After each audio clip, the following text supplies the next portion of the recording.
Buenas noches. Esta es la quinta velada de Gotas de Tinta. En esta ocasión tenemos como invitado al conocido escritor Luis Fernando Macías. Él fue director de la revista y del editorial de la Universidad de Antioquia. En estos momentos está encargado del programa Palabras Rodantes y nos va a presentar hoy su libro Vivir Juntos. Con ustedes, Luis Fernando Macías. Entonces, pero lo curioso es que en 1979, pues creo que fue el primero, al menos publicado, que fue Amada está lavando, en 1979, y ahora hace un mes presentó Morir Juntos, ¿sí? Es el que nos va a hablar. Nosotros habíamos puesto también a hablar, que nos hablara de León de Greiff, pero vemos que eso es muy complicado, porque aquí hay mucha cosita para testejer. Entonces eso lo dejamos para otra vez. Es una de las personas, pues digo yo, que en Antioquia o en Colombia sabe más de León de Greiff. Fue invitado a Suecia a dar una charla sobre León de Greiff. Saben que León de Greiff es, pues, sueco. Y allá de ese norte vinieron mis abuelos, viejos escandinavos. Bravos escandinavos. Entonces, pues después lo traemos a otra que nos hable sobre León de Greiff, que tiene bastante. Entonces, por ahora yo creo que podemos hablar de este libro, de su historia, que es muy importante, la historia del inicio. Y bienvenido, Luis Fernando, y por favor. Gracias, hombre, que bueno, muchas gracias por la invitación a los dos.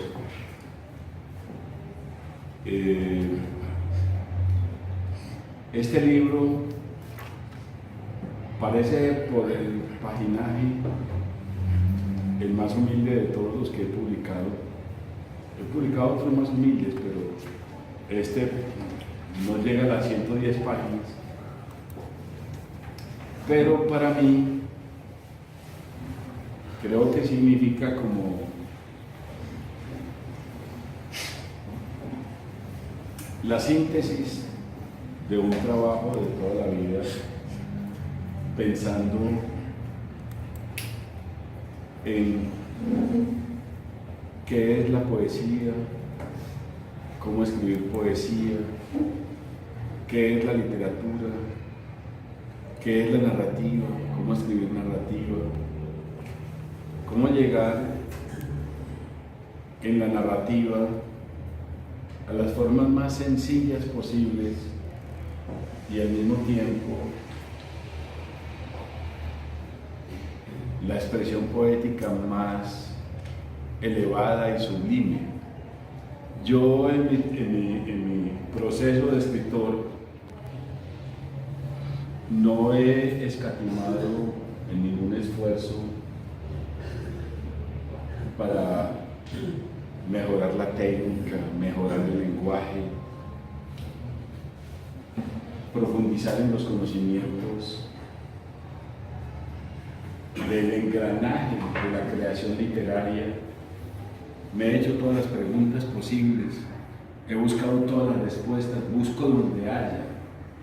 Nada me detiene en esa pregunta. Sé, lo he sabido siempre, que de forma natural tenemos limitaciones y profundas limitaciones. Es decir, nos es dado o nos es dada una obra, más allá no. Pero alcanzar la obra que nos fue dada requiere de un compromiso que involucra todos los aspectos de la existencia, absolutamente todos. Yo he estado comprometido en esa búsqueda y en esa lucha. En esta novela, por casualidad, no sé si por casualidad o por la edad ya, o por los años trasegados que son todos, yo siento que aparece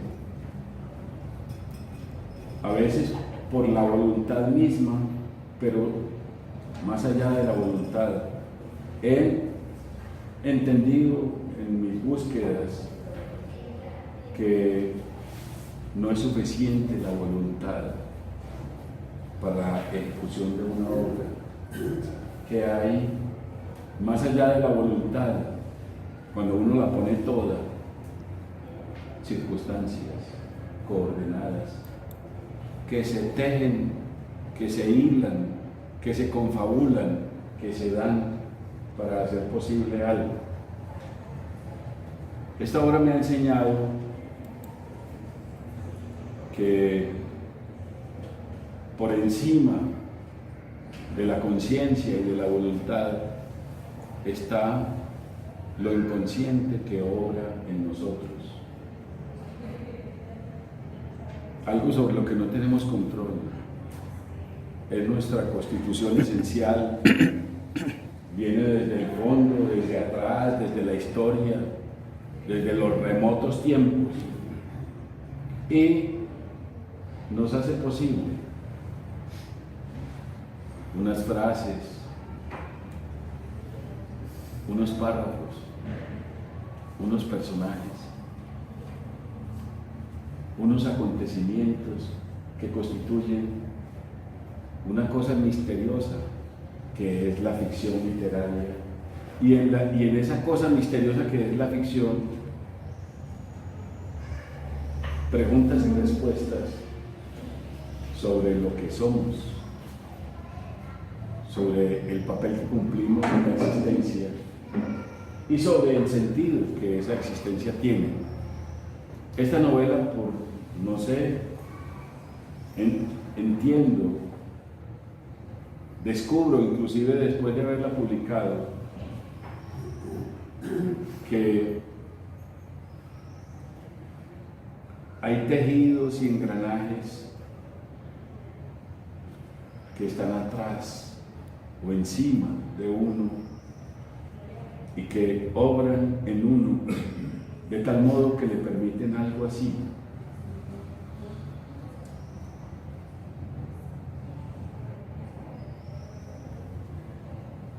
He comprendido al publicar este libro, que escribí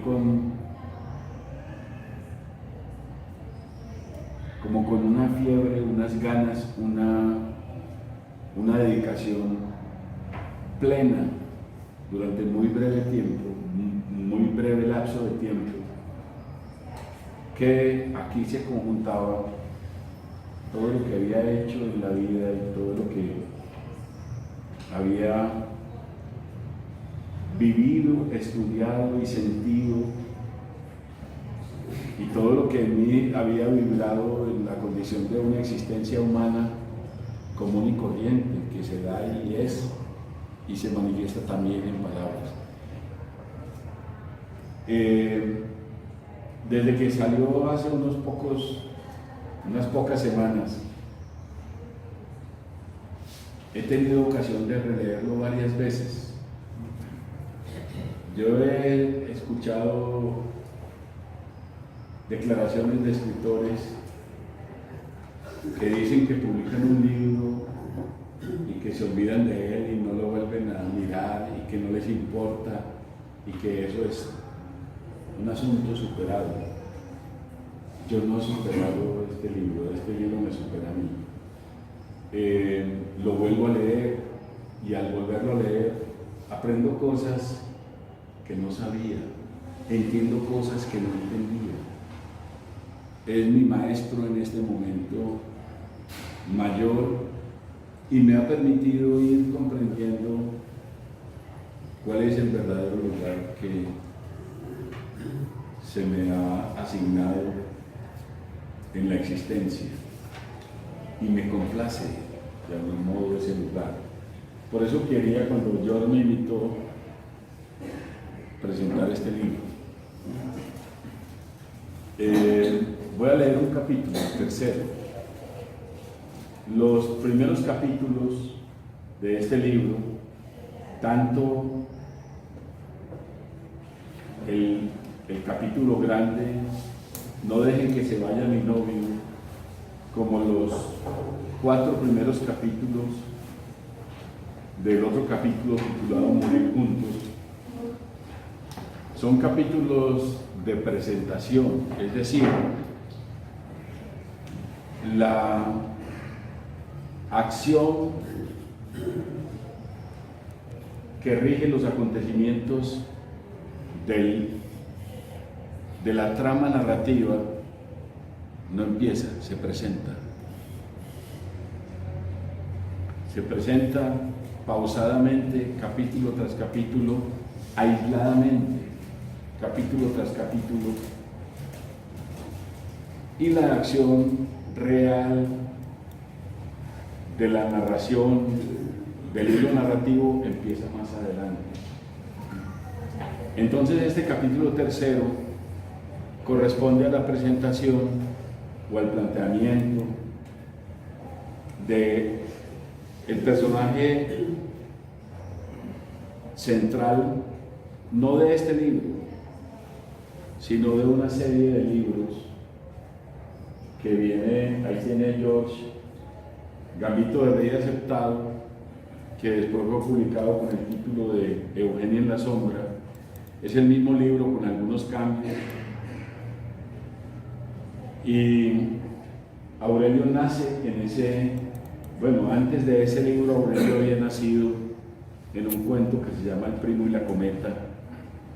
Después apareció en este libro y continúa en este, y hay otros libros posteriores en los que también aparece Aurelio, porque a raíz de Eugenia en la Sombra, Aurelio se convierte en una especie de investigador policíaco, una especie de auxiliar de investigación de un fiscal, y en este libro obra como auxiliar de investigación del fiscal Gabriel Enrique Rojas. Entonces, este capítulo tercero es la presentación de Aurelio. Curiosamente, en este capítulo se da en la memoria de Aurelio lo que constituiría el fin de esa novela, que cuando se publicó quedó abierta y no se expresó, quedó ahí. Pero entonces acá Aurelio recuerda ese final, digamos que concluye, cierra ese libro para abrir este. Ese es como, por eso quiero leer ese capítulo y a partir de ahí que conversemos, que ustedes hagan preguntas, todo lo que quieran, y no tiene que ver nada, pueden no tener nada que ver con esto, con lo que quieran. Mi compromiso con las preguntas en las reuniones de literatura es ser sincero conmigo mismo, no con quienes me escuchan, que eso sería fácil, con uno mismo, que no es tan fácil, pero trato de ser leal a ese compromiso. Leo entonces el capítulo y doy paso a las preguntas. 3. Después de su rutina de estiramiento, Aurelio buscó los calzoncillos en el lado de la cama que aún permanecía tendido. La mayoría de las noches dormía desnudo, como para subrayar su soledad. No importaba el clima, era octubre y llovía. Las noches eran frías, sobre todo en su cama. Él sabía muy bien que no se trataba solo de la temperatura. Tal vez esta no haría mella en su cuerpo, en un cuerpo como el suyo, que permanecía caliente en cualquier condición atmosférica. Lo que sentía era el frío de la soledad. Como los calzoncillos estaban sobre el cubrecamas, dentro de los pantalones de la pijama, tomó ambas prendas y se las puso, todavía de espaldas sobre el colchón, levantando primero el pie derecho y luego el izquierdo. A continuación, se vistió la camisa y caminó hacia la cocina. Se dirigió a la cafetera, la abrió, sacó el filtro, botó el ripio de la basurera que mantenía sobre el pollo, lavó el filtro, lo puso de nuevo en la cafetera, tomó el vaso y lo lavó por dentro, con cuidado de que no se mojara la pared exterior. Sirvió una medida de agua, 2 tazas, las llevó a la cafetera y devolvió el vaso vacío a su lugar. Buscó una servilleta, la cortó por el dobladillo, puso una mitad en el servilletero que estaba sobre la mesa y la otra en el filtro de la cafetera. Fue a la nevera por el tarro en el que guardaba el paquete de café cuidadosamente cerrado y el medidor. Llegó a la mesa, conectó el molino, dispensó el grano y molió. 3 ideas llegaron hasta su conciencia en el acto de moler el café. Ese aroma tan familiar, tan amado desde la infancia, el sonido arrullador de las cuchillas en los granos tostados y un pensamiento. Eugenia, la imagen de su piel morena, la mirada de sus ojos de niños. Ella murió en su lugar. La bala destinada a borrarlo a él había acabado con la vida de ella. Sacrificio de dama en la penúltima jugada del gambito de rey. Aquí traigo la pega. Mi mamá dice que no le unte mucha para que la cometa no quede muy pesada y pueda elevar bastante. A mí me gustan mucho las cometas. Qué bueno que usted viviera con nosotros. Casi no tengo con quién jugar. Mi mamá llamó a su mamá por teléfono y le dijo que si lo dejaba quedar a usted hasta el domingo, porque yo le dije que estaba muy amañada con usted. Pero cuando se vaya a subir al techo, se sube conmigo y me enseña a elevar la cometa. Yo nunca he elevado una cometa. Son bonitas. En la escuela dicen que las niñas no deben elevar cometas, pero yo no le hago caso a la gente. Mi mamá dice que yo soy muy distinta a ella cuando estaba chiquita. Ella me cuenta que se mantenía encerrada en la casa y que le daba pena salir a la calle. En cambio, a mí me gusta jugar de todo. A usted no le gusta mucho salir a jugar. ¿Quiere que le tenga ese pliego? Bueno, vea, búsquele un poquito por aquí. Sí, ahí. Lo suelto ya. Bueno, vea, primo, no me mire así. Acabe la cometa y ligero nos subimos al techo. Yo quiero elevarlo. Mi mamá me dio plata, bueno, sigue así. Bueno, primo, dejemos que la cometa me adelanto, se seque y mientras tanto bajemos a desayunar. En todo caso, la historia es que se subieron a los 2 primos a elevar la cometa y ella era la que estaba arriba y él abajo, viendo los patrones. ¿Qué relación tiene Eugenia con el autor? Ese es el inconsciente, ¿no es cierto? Sí. Y vos ibas a elevar cometa al morro El Volador. ¿El Salvador? El Salvador. Al Salvador sí, al volador no. Al Salvador, Salvador, Salvador, sí. en la Milagrosa. En la Milagrosa había suficiente morro para llevar, no había que ir al San Salvador. Y había techos, ¿cierto? Es decir, cuando El Salvador no lo había ocultado con los rascacielos que le pusieron en la frente, ¿no? Porque ya no se ve. El Salvador insalvable para la vista. Estoy hablando de la estatua del Salvador. Sí, claro. De la estatua del Salvador allá en la parte de la Milagrosa. En el morro. Ahí es donde se nos enredan las cometas. No, pero es que en la Milagrosa era más alto todavía. Sí, Claro. Perdón, yo leo dos renglones porque es importante lo leemos así. Conocí a Eugenia en la cafetería El Mesón. Me la presentó Ramiro Tejada. Me acuerdo porque no había banano y le dije, Ramiro, hermano, yo no me como ese mondongo sin banano. Espérenme un momento, yo voy a la Plaza de Flores a comprar. Hasta aquí inclusive a Ramiro. Ramiro, el que murió hace poco. Bueno, ¿por qué no abrimos con el recuerdo de Ramiro Tejada que tenga Luis Fernando, ¿no? Porque de algún modo allí en la altura de Yote, pues se ve que había pues, cercanía con Ramiro, pero mucho. Pues mira, Ramiro nos hizo mucha falta, pues. una vez yo era estudiante de la universidad y un tipo entró al baño, se puso capucha, se disfrazó, era la década del 70 dura, Sí. tenía un revólver y salió a la plaza con capucha y con revólver a hacer una arenga. Yo lo había visto antes, era Ramiro. Yo lo vi haciendo la arenga. Mucho loco. Era una ¿Ah? Era de verdad. no, era un teatro. Sí, claro.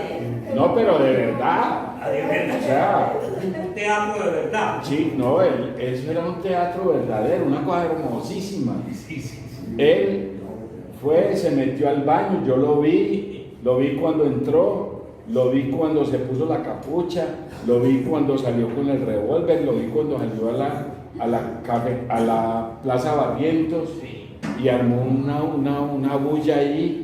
Y por supuesto, como sacaba el revólver y lo mostraba, todo el mundo era asustado oyendo. No disparó. No, pues como iba a disparar, se iba a disparar Ramiro Tejada. Entonces yo ahí conocí a Ramiro. Sí. Después lo vi en muchas ocasiones. Después me tocó cuando yo estaba trabajando con una muchacha que había venido de Manizales que llamaba Rosario y estábamos trabajando como en unos programas para Teleantioquia, yo escribía guiones para eso con Fausto Cabrera y esta chica Rosario apareció embarazada y el responsable era Ramiro. Y ahí nació la hija.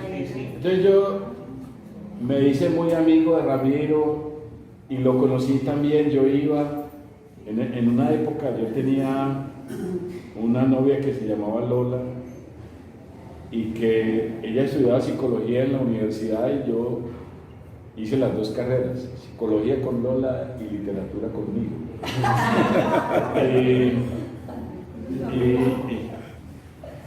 Y entonces con Lola íbamos a la fanfarria, que en esa época quedaba en Villahermosa.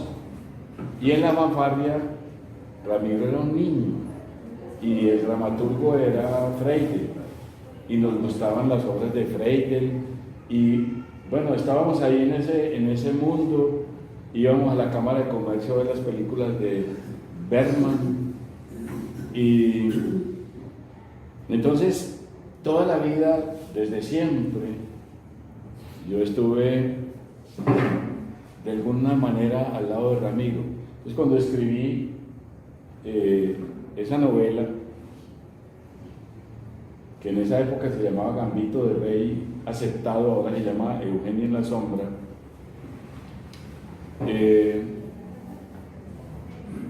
quise poner a Ramiro como personaje.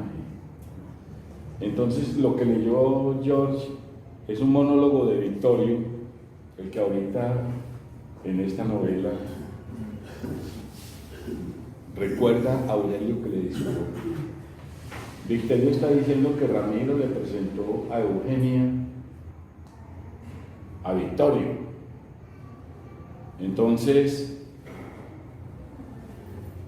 pues ahí está como ese juego de, para la ficción, servirse de personajes reales, para que los personajes tengan fondo, para que tengan un fondo mucho más allá de lo que uno como autor puede darle. Si uno inventa un personaje, ¿hasta dónde puede su capacidad de inventiva dar para ese personaje? Pero si uno toma un personaje de la realidad para un personaje de la ficción, el personaje de la realidad tiene elementos que uno como escritor no comprende, no ve, no es capaz de discernir en determinado momento, pero que al tocar ese personaje vienen con él y se manifiestan. Entonces le dan una profundidad mucho mayor a ese personaje, lo hacen un ser vivo en la vida, no un mero invento de papel para la literatura. La diferencia entre los personajes de papel, que hay muchos escritores que escriben personajes de papel, que son inventaditos ahí de paso, y los personajes de carne y hueso, es muy profunda. Entonces, yo creo que uno, para cada personaje que obra en una de sus obras, debe servirse al menos de un personaje vivo y real, que le dé ese peso que uno mismo, con su voluntad y su conciencia, no es capaz de dar. Entonces, por eso aparece ahí Ramiro Tejada presentándole a Eugenia a Victoria en una comilona de monólogo al frente del Pablo Uribe. Bueno, pregúntele. Fernando, perdón. ¿Y qué otros personajes del libro nos hablan de los otros personajes un poquito, aunque no sepamos la historia del libro? ¿De este libro? De Eugenia. Bueno, si son tan reales como esto. Este libro, nadie lo podría creer. Es una novela policíaca, una falsa novela policíaca. Es policíaca, cumple con todas las normas de la novela policíaca, pero transgrede todas las normas de la novela policíaca. Primero, Aurelio, que es el investigador, es un cobarde. Ya ustedes vieron qué clase de cobarde es. No es un valiente que enfrenta, no, es un cobarde que solo reflexiona.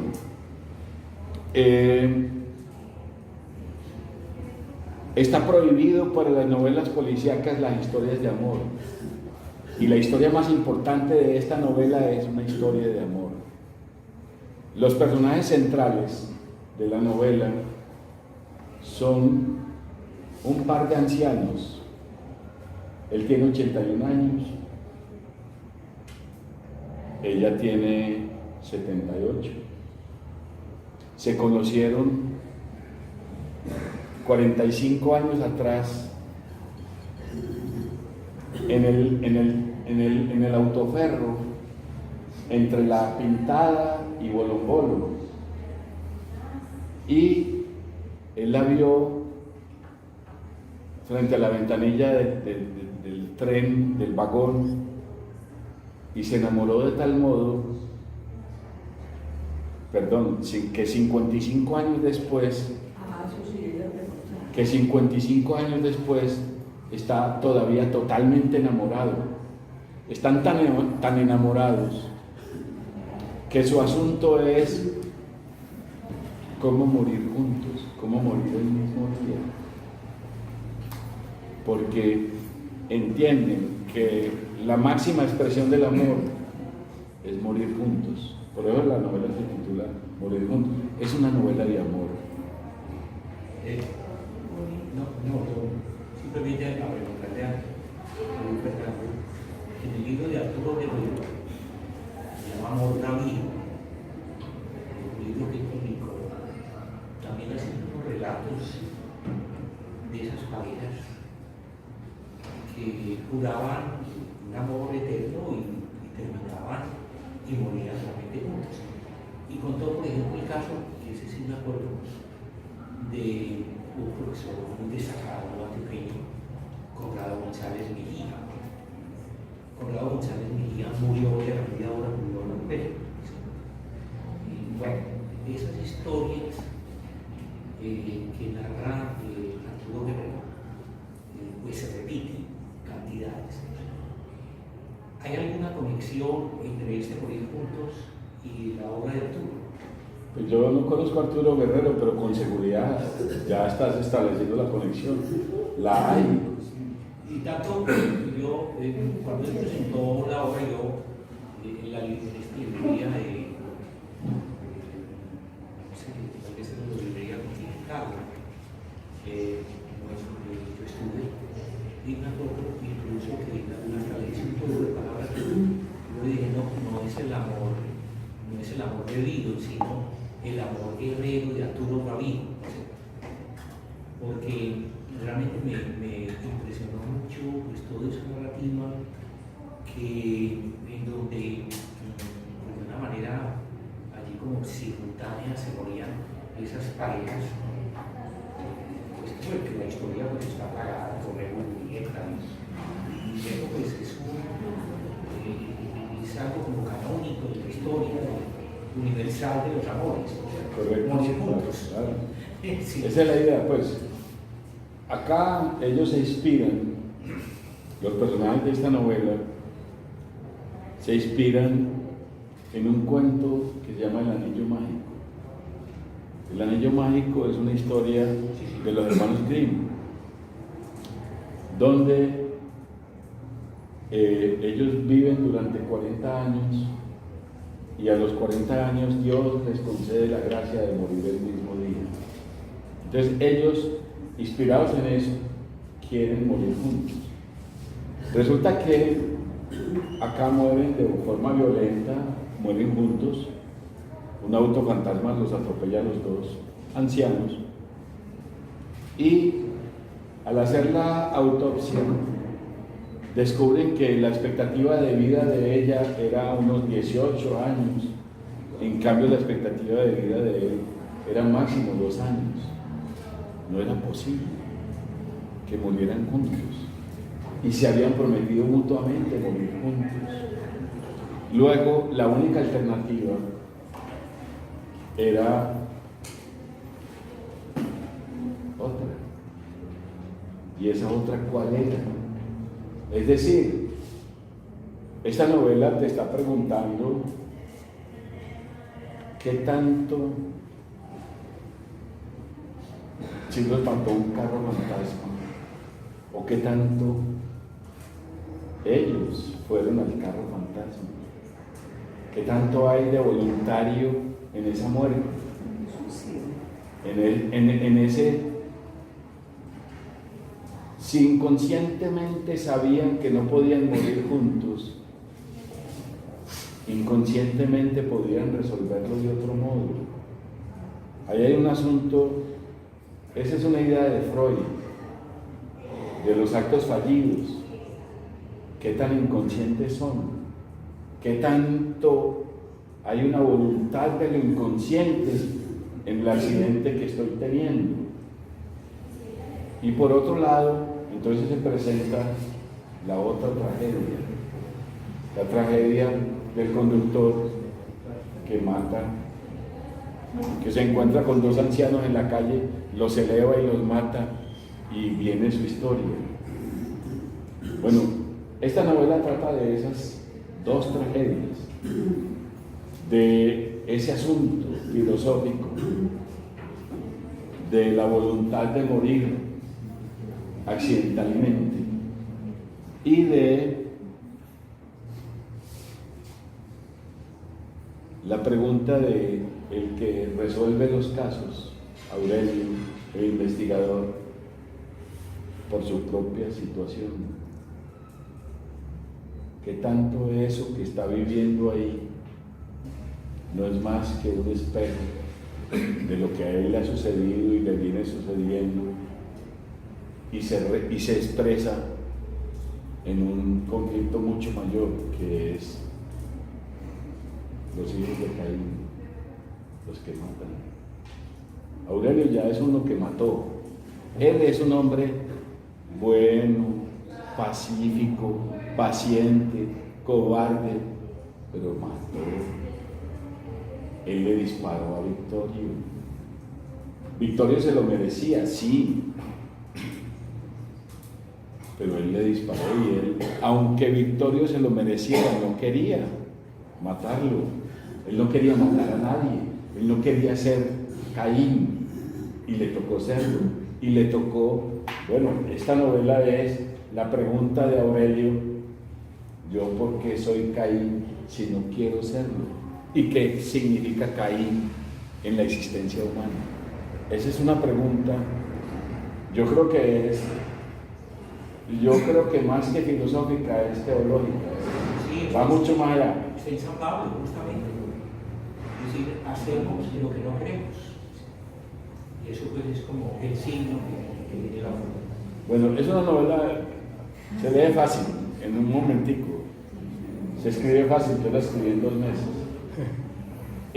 Pero a mí me ha mostrado que tiene una serie de planteamientos que no son tan fáciles, que yo no los resuelvo, ni los resolví, ni son el producto de... Yo sí le he dado a la cuestión de la escritura todo lo que una existencia puede darle. Es decir, yo me he querido formar como un escritor a carta cabal, con todo lo que eso implique, sin miramientos. Pero he entendido que es que no es suficiente eso, que muchas ganas tiene, pues no, es lo que le es posible, es lo que le fue dado. ¿Tiene muchas ganas de ser el putas? No, usted no es más que lo que es, no tiene más. Y yo he hecho la labor, me enseñó esta novela a entender que el escritor debe ser humilde, debe agradecer la posibilidad de una obra.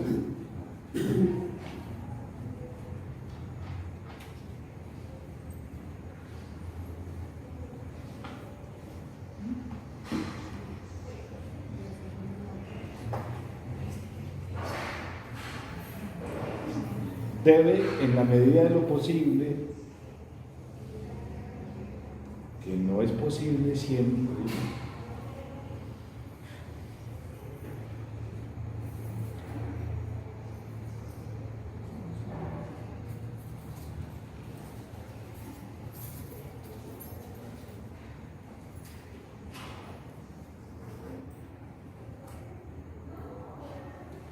decirse la verdad última. Eso es de sabio.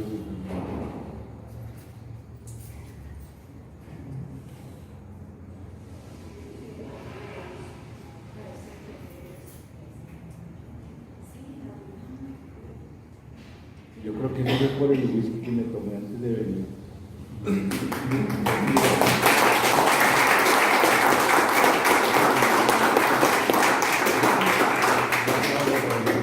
Fernando, pero no es esta como toda la comedia de los artistas, ¿no? Es que me acuerdo incluso de algunos de los versos de Barbacajo. Le pedí una hoguera de ardor nunca extinto para que a mis días prestase calor. Me dio una luciérnaga de menguado nido.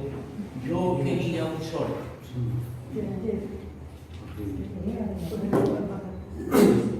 Sí, hemos logrado captar la sensibilidad de Fernando. Creo que por fortuna nosotros en Antioquia tenemos a Barba. Y a León. Si la tradición literaria nuestra no tuviera ya tan lejos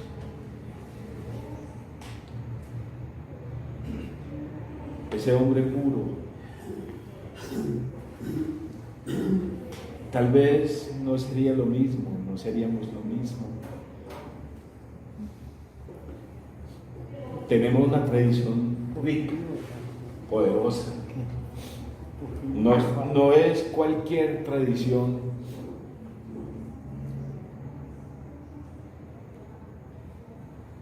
Manuel Uribe Ángel, Emiro Castos, Efe Gómez, Tomás Carrasquilla, Fernando González, León de Grey, Porfirio Alba Jacob, José Manuel Arango, Elkin Restrepo, Gonzalo Arango, Jaime Jaramillo Escobar, Darío Jaramillo Agudelo, Roberto Jaramillo.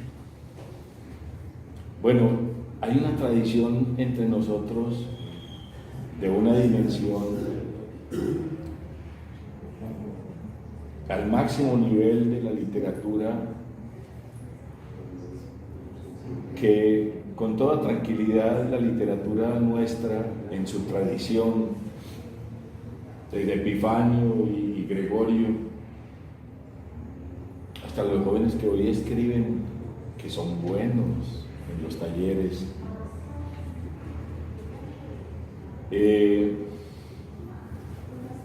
Manuel, esa maravilla de hombre. Manuel Mejía Vallejo,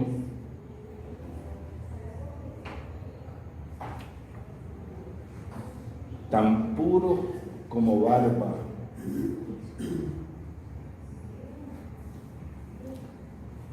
más alto y más digno que cualquiera.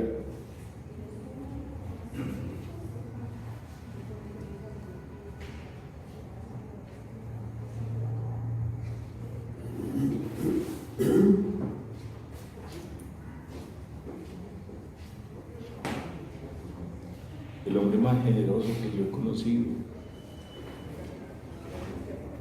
Y esa talla de escritor comparable con Barba, a quien amaba, con Dostoyevsky, a quien respetaba casi hasta quererlo ignorar, con Carrasquilla, de quien había aprendido tanto.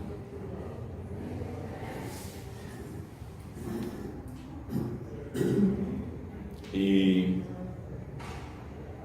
con esa actitud de vivirlo todo, si me muero antes, ¿qué importa? Pero quiero vivirlo todo ya. 10 años más, 10 años menos, ¿qué importa? Pero la vida plena. Y frente a nosotros,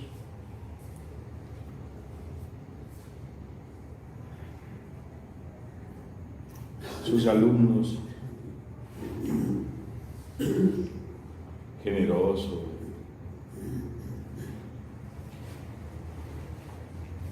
atento.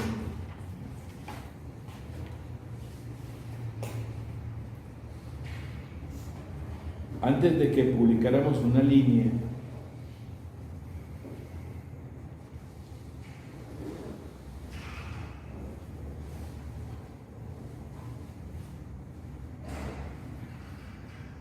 ya Manuel sabía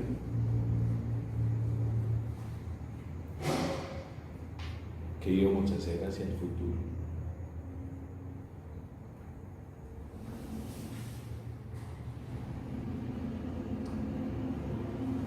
De algún modo que yo no sé explicar ni puedo decir,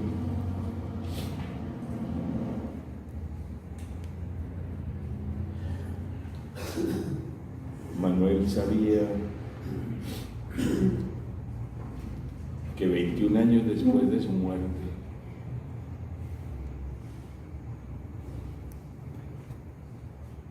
yo iba apenas a estar entendiendo lo que él significaba o significa como la expresión de una tradición literaria que es viva y se transmite en la vida cotidiana de un hombre a otro a través de la comprensión y el amor. Manuel,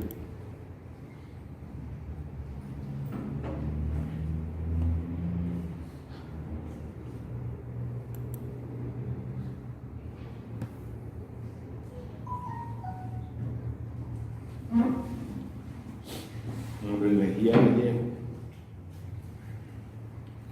la comprensión y el amor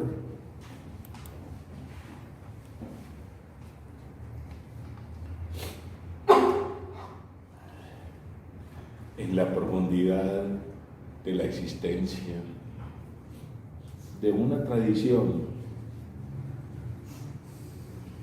que, como los antioqueños,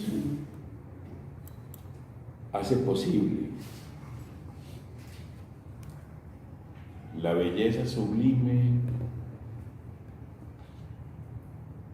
de la canción de la vida profunda, por ejemplo,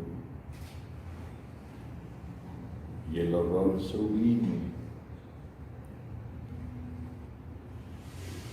de la bomba que Pablo Escobar algún día puso en un avión de América. Los dos extremos que somos,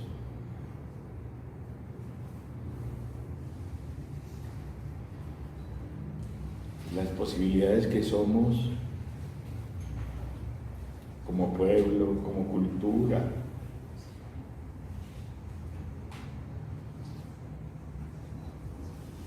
Es patético lo que me pasa hoy, pero no importa.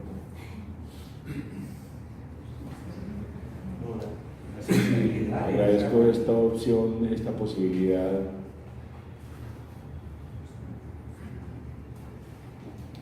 En algún momento uno también tiene que ir a la fuente y sacar de la fuente el agua primigenia. Es lo que estoy haciendo aquí frente a ustedes, me disculpan. No era mi intención.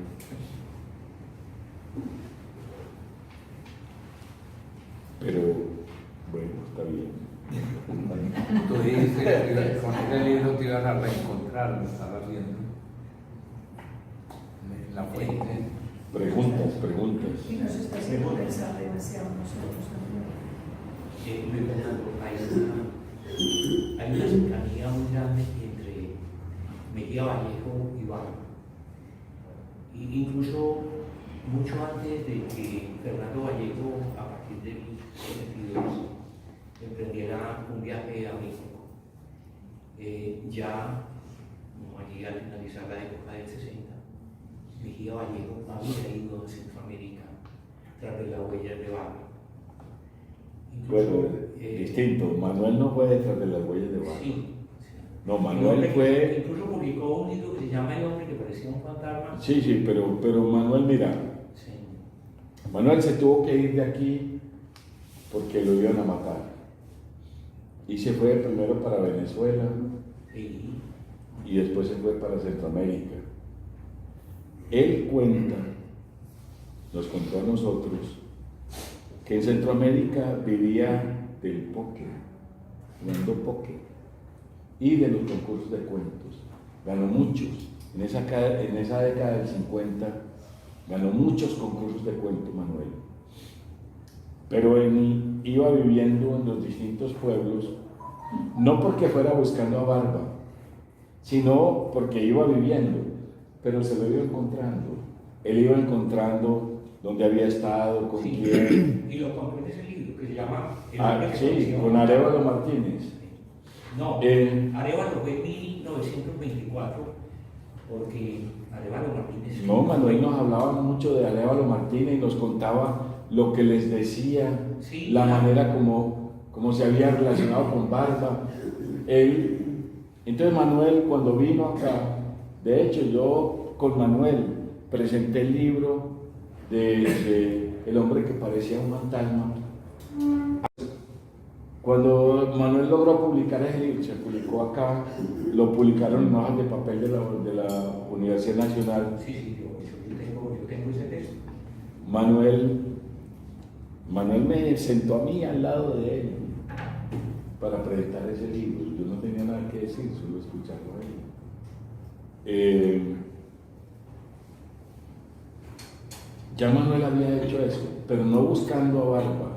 Bueno, Él hizo su propio camino. Él se lo encontró allá. Es distinto, porque el Fernando Vallejo sí fue buscando a Barba. sí, Hizo una investigación y además hizo ese libro maravilloso. el mensajero. Es distinto, eso es distinto. Porque el día de hoy es el hombre que parecía un caballo. Es Guatemala el niño del 34. Pero el de Arévalo es de Arévalo sobre Barba. Y Manuel conoció a Arévalo, investigó ese libro, lo vivió y se moría de risa contando las anécdotas. Además, siempre Manuel estaba recitando los versos de Barba, él se los sabía de memoria. Sí. Yo estuve en Siruba con Oscar Hernández y estaba allá justamente en toda esa tertulia donde se nos recitaba Barba.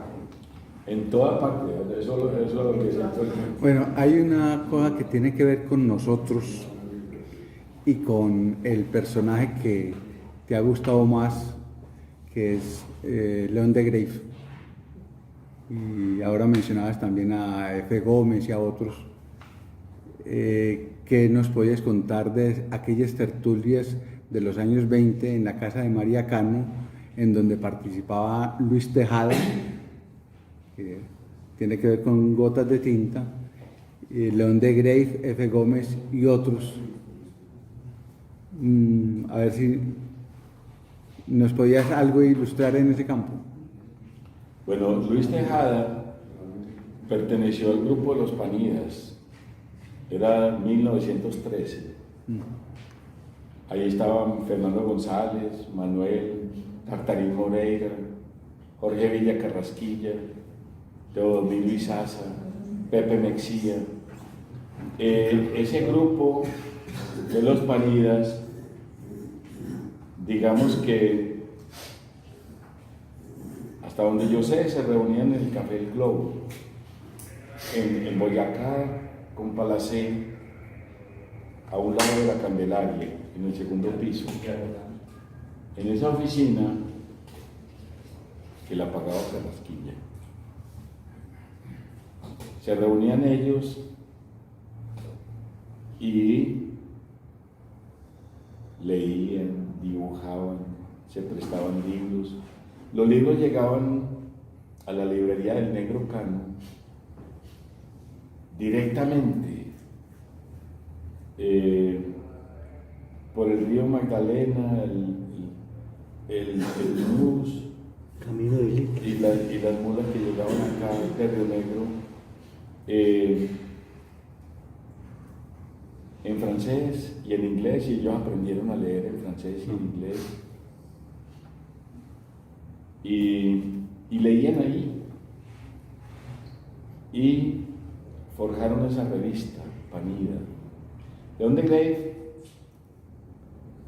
dejó de estudiar en la Facultad de Minas en 1911, a raíz de una discusión con un profesor, porque él publicó unos poemas, unos versos. Ellos eran nacidos en 1895, 1896, 91, 92, 98. O sea que en 1911 tenían 16 años, acababan de salir del Liceo Antioqueño para la universidad. Y León empezó ingeniería civil, publicó unos versos, él toda la vida era un muchacho muy hosco, toda la vida era temperamental,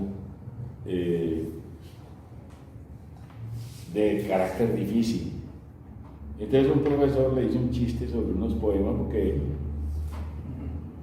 tenían palabras, lenguajes Que no entendía. que nadie entendía. Y entonces le hizo un chiste y se enojó bastante y se retiró. Era 1911. Se retiró de la facultad. El papá, Luis de Grey Obregón, un liberal preocupado por la suerte del hijo que estaba en veremos, lo mandó a Bogotá. Y el trabajo que le dieron en Bogotá, o al que lo mandó, era secretario privado de Rafael Uribe Uribe, un muchacho que acababa de firmar un armisticio y él esperaba presentarse en las elecciones presidenciales. León de Grey era secretario de Rafael Uribe Uribe en el momento en que las escalas del Capitolio en 1914 le dieron esa cueriza con el hacha a Uribe Uribe. Entonces él vino unos días, ahí fue donde fue director de la revista Panida. En la revista Panida,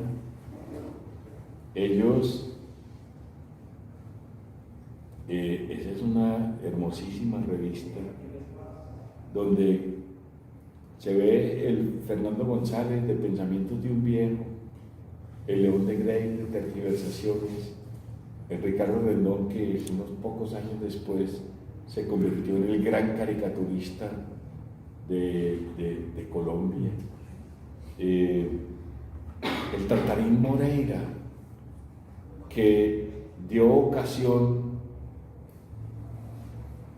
a los mejores tangos y bambucos posibles.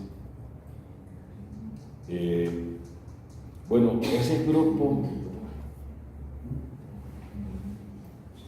ahí había una cosa muy extraña que yo todavía no he podido descubrir, que era una voluntad suicida. Jorge Villa Carrasquilla, este muchacho, el cronista, Luis Tejada, que no era de acá, sino que era de Manizales y había venido, pero que tenía una capacidad de hablar de la vida cotidiana de un modo fascinante, y que se hizo fascinante aquí y después se hizo fascinante en Bogotá y después terminó la vida muy temprano.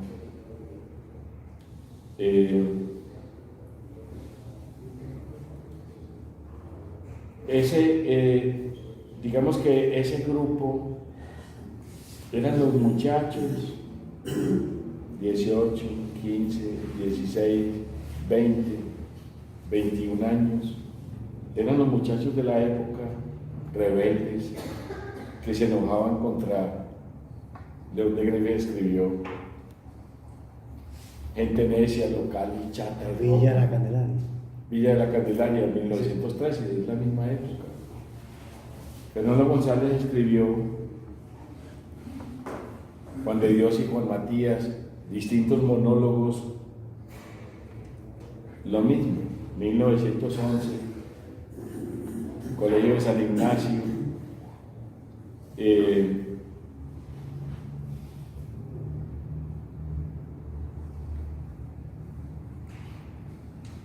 el padre Quirós, el reverendo padre Quirós, le dice a Fernando González: niegue a Dios, pero el primer principio no, en la clase de filosofía. Y Fernando González, orgulloso, lector ya, 16 años, niego a Dios y niego el primer principio. Y entonces lo echaron del colegio de San Ignacio. Entonces, ese grupo de muchachos rebeldes que no se acomodaban a esa Villa de la Candelaria, cuyas expectativas fundamentales era un mayor volumen de la panza, como decía León de Grey. El soneto de la Candelaria. local y Chacha, Y Roma. mucho catolicismo y una total inopia en los cerebros, como si todo se fijara en menjurjes bursátiles y en el mayor volumen de la panza. Correcto. Bueno, eso eran esos muchachos. De ahí salió Tergiversaciones, que lo publicó León de Greiff en 1925, después de haber estado 10 años en Bogotá.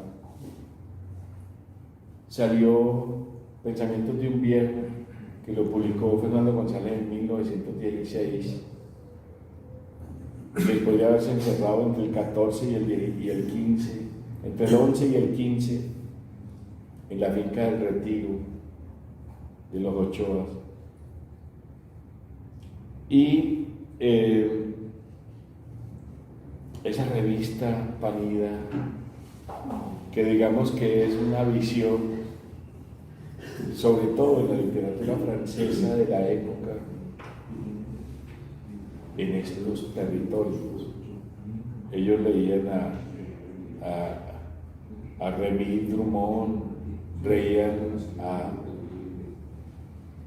a los grandes, digamos, autores franceses de la época, leían a los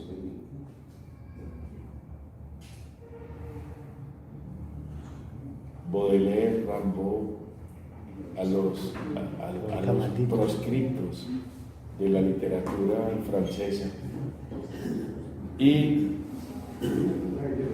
tenían una idea muy clara de lo que era su obra. Ellos, pues el alcanzar la dimensión de León de Greiff o de Fernando González en la literatura universal no es fácil. Si uno hoy se pregunta, bueno, ¿cuál es la dimensión de León de Greiff? Yo me acuerdo cuando acá en la Piloto vino en 1995 para celebrar el centenario del nacimiento de León de Greiff. Y de Fernando González, ambos. Vladimir Goncharenko, acá en el auditorio, decía Vladimir Goncharenko: León de Greiff es el poeta de la galaxia. Los demás son los poetas de este mundo.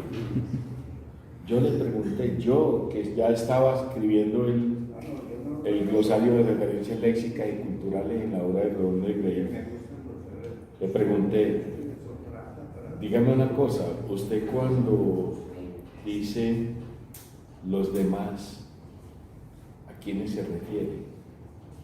Me dijo, a los demás.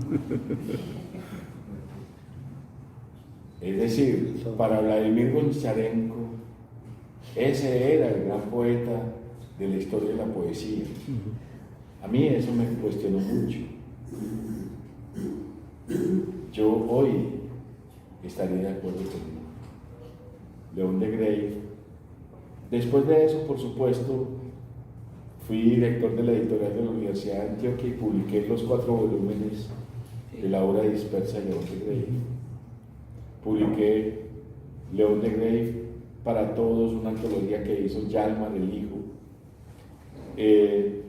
Participé en varios asuntos de las publicaciones de la obra de León de Greiff. Después participé en los seminarios, en los simposios. Después publiqué algunas de las obras que se escribieron como tesis de doctorado sobre León de Greiff. Y después de todo ese tiempo y toda esa, también publiqué mi diario de lectura sobre León de Greiff. Yo ahora me pregunto, con toda honestidad y transparencia, hasta donde a mí me da, bueno, el León de Greiff, ¿qué? Y con Charenko teníamos. Ese es el poeta. Ese es el gran poeta. Sí. Excelente. Fernando, quería preguntarte ya sobre tu labor poética. ¿Nos puedes hablar un poco de tu trabajo poético? Y lo otro, el poeta y el novelista, ¿cómo es la relación de esos dos? Bien, mira,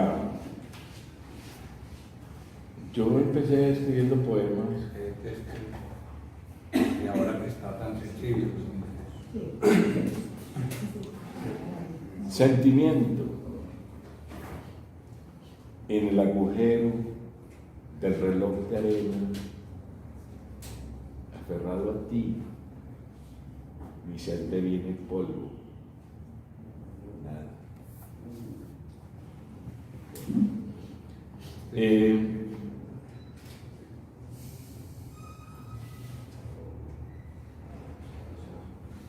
Repetime la pregunta, las dos preguntas. Sí, ¿cómo, o sea, que nos hables un poco de tu labor poética y la relación entre el poeta y el novelista? Bueno, yo empecé a escribir poemas en 1972.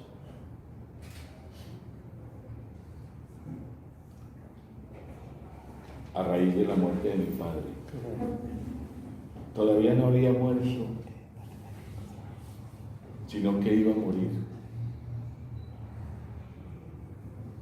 Entonces me pregunté cuál era mi sentido en el mundo. Y me respondí que era escribir.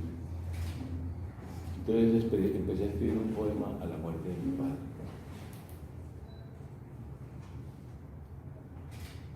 Escribí muchos poemas, todo el bachillerato, 72, 73, 74, 75. Un libro entero. Después llegué a la universidad y borré todos esos poemas, los tiré y empecé a escribir y escribí otro libro entero. No lo boté, lo tengo, creo. Entre el 77 y el 78. Infancias de cristal. Creo que ahí está.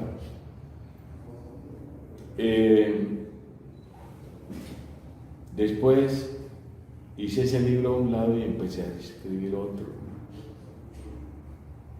Ese se demoró muchos años. Hasta el 94, que lo publicamos en la revista Poesía que hacíamos con Male, Elkin y José Manuel. ¿Qué tal el equipito? Aquarimántima.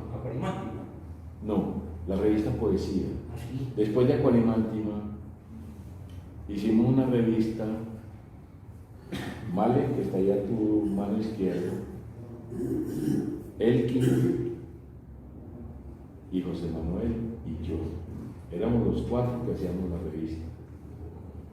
11 números, 11. En alguno de los números, tal vez el 9 o el 10, ya no me acuerdo, año 94, publicamos una leve mirada sobre el valle, que era la reunión de mis poemas entre 1977 y 1994. Ese era mi primer libro. Después, era tal vez el 94. Y María Cristina Restrepo, ustedes han oído mencionar a María Cristina porque Male y yo le publicamos su primer libro que llamaba La vieja casa de la calle Maracaibo. En la editorial de la universidad, Male lo ilustró. De hecho, María Cristina escribió ese libro un poco a partir de lo que conversábamos en la cafetería de la playa, en la Bolivariana. Éramos profesores de literatura y tomábamos tinto ahí en la cafetería.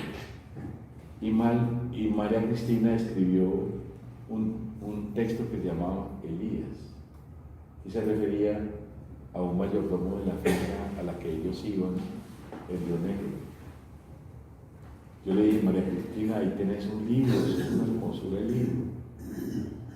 Ella publicó ese relato en un libro que hizo Iván Hernández, que se titulaba De Paso. Muy bonito el libro, con varios autores. Pero María Cristina siguió mi consejo, creando esos retratos, incluyendo al abuelo que se llamaba Tatay. Y cuando terminó el libro,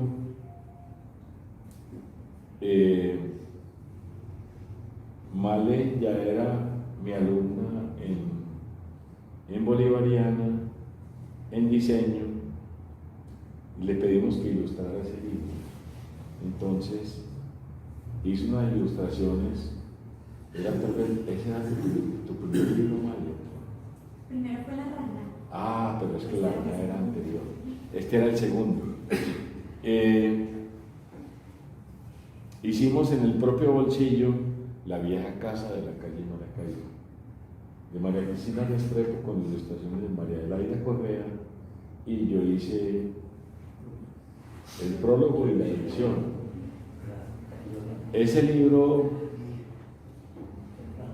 era una hermosura de libro, tuvo varias ediciones, el propio bolsillo floreció con ese libro. Y ¿en qué era esta historia? ¿Era en qué? La relación entre la poesía y la Bueno. prosa. Publicamos Una leve mirada sobre el valle, y María Cristina, después de la publicación de La vieja de la casa de la calle Maracaibo, me llamó un día. Luis F., ella me dice Luis F., te invito a una comida en la casa de fulana de tal, yo no me acuerdo el nombre de ella. En Maracaibo, No, la calle de Maracaibo. era en el poblado, en la casa de la ex esposa, pues la viuda de Víctor Cárdenas. Claro. De Víctor Cárdenas también. Él fue alcalde de Medellín, Sí, claro. se murió, y la viuda Sí, hizo una vez, Amalia de Verdú, Amalia, muy amiga. Amalia hizo una reunión en la casa de Amalia, y en esa reunión me invitaron a mí. María Cristina fue la que me llamó. Me invitaron porque iban a invocar el espíritu de Fernando González. Como en la bruja, pues, Había una medium, una señora. en la bruja de Gacho Caicedo. Entonces, me invitaron a mí para que yo le hiciera preguntas Al medio. al espíritu. Entonces, Qué encarte. llegamos a esa comida, era una maravillosa comida, una casa muy rica en el poblado, una comida elegantísima. Había un cerro de lápices y una señora sacaba punta hasta dejarlo limpiecito, la punta así filosa. Y tenían una resma de papel, la destaparon, la pusieron ahí, y una señora delgada, de poco pelo, porque tenía pocas mechas, sentada ahí. Entonces, después de la comida nos reunimos así, a mí me pusieron al frente, la señora aquí con las hojas y los lápices, todos con punta, Todos con los pelos de punta. punta nueva. Y entonces hicieron la invocación, y entonces me pusieron a mí a hacer preguntas. Yo empecé a preguntar, y esa señora cogía una hoja, yo hacía una pregunta, esa señora cogía una hoja y respondía, y tiraba el lápiz y cogía otro lápiz y seguía, y tiraba la hoja y cogía otra hoja, y alguien recogía las hojas y las iba poniendo en orden. Y en lo que salió en las hojas de las respuestas nos lo mandaron en un documento.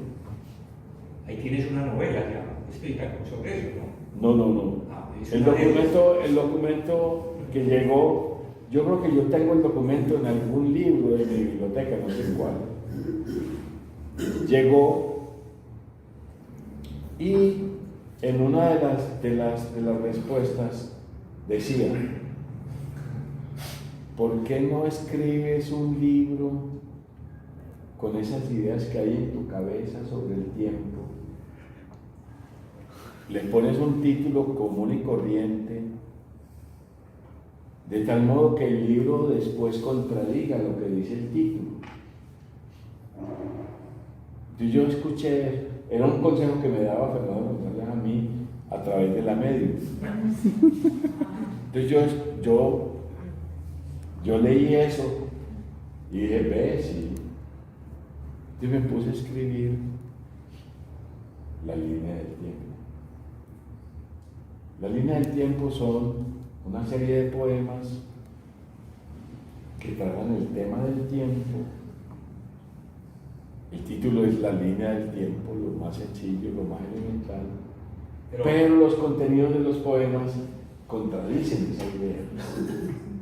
Ese fue mi segundo libro, que publiqué en 1997. Ya ese lo publiqué en una colección que se llamaba Ojo Editorial, que habíamos creado con Marley y José Antonio Suárez en el propio Chile. Bueno, como aquí tenemos que entregar este salón, vamos a dar lugar a la última pregunta y concluimos. Bueno, ahí quedó pendiente, ¿no hay problema? Sí. No, ahí.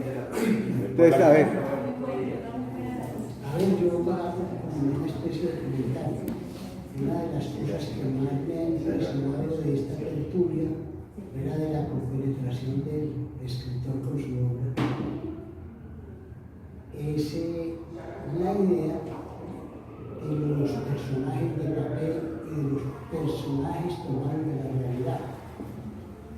Y entonces se me ocurre poner una comparación a ver de qué manera me puede Fernando responder. Indudablemente hay un personaje central que es de carne y hueso, y no inventado, no es de papel, en la obra 100 años de soledad, que es el coronel Aureliano Buendía. Ese personaje le da una fuerza infinita de posibilidades a esa novela, me parece a mí, retomando pues las ideas que hemos recibido aquí. Pero hay otra novela que tiene también la misma proyección, la misma fuerza, y cada vez creo yo que es infinita el infinito número de posibilidades, y es Crimen y Castigo. ¿Será que Raskolnikov, de la misma manera como en el 100 años de soledad, es también un personaje de carne y hueso tomado de la realidad de la sociedad rusa de la época? Y yo diría que no solo de la sociedad rusa de la época. Vos a Raskolnikov lo encontrás después en Joseph K., lo encontrás después en Meursault, lo encontrás después en Juan Pablo Castel. A Raskolnikov lo encontrás en toda la literatura, desde que nació allá hasta los que siguen hoy. Ahí en la literatura apareciendo.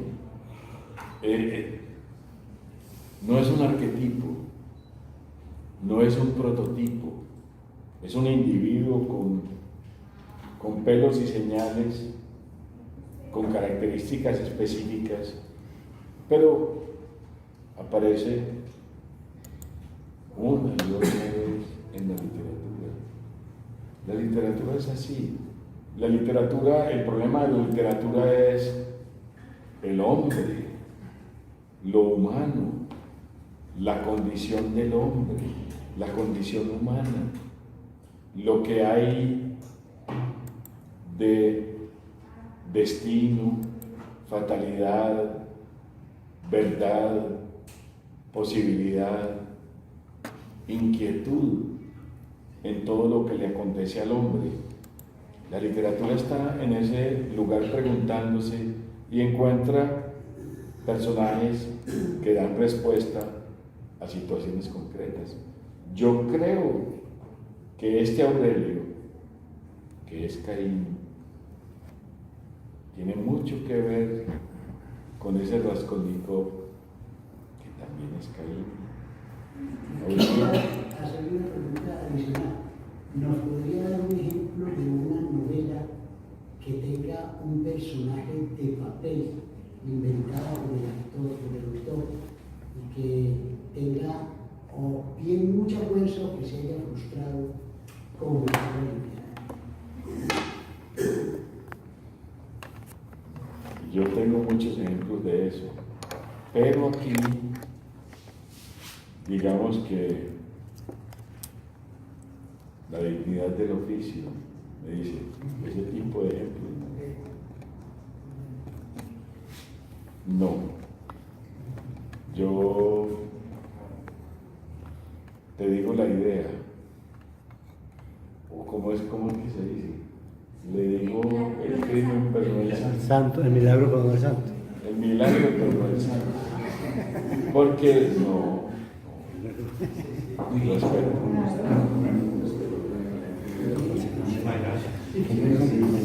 Ustedes.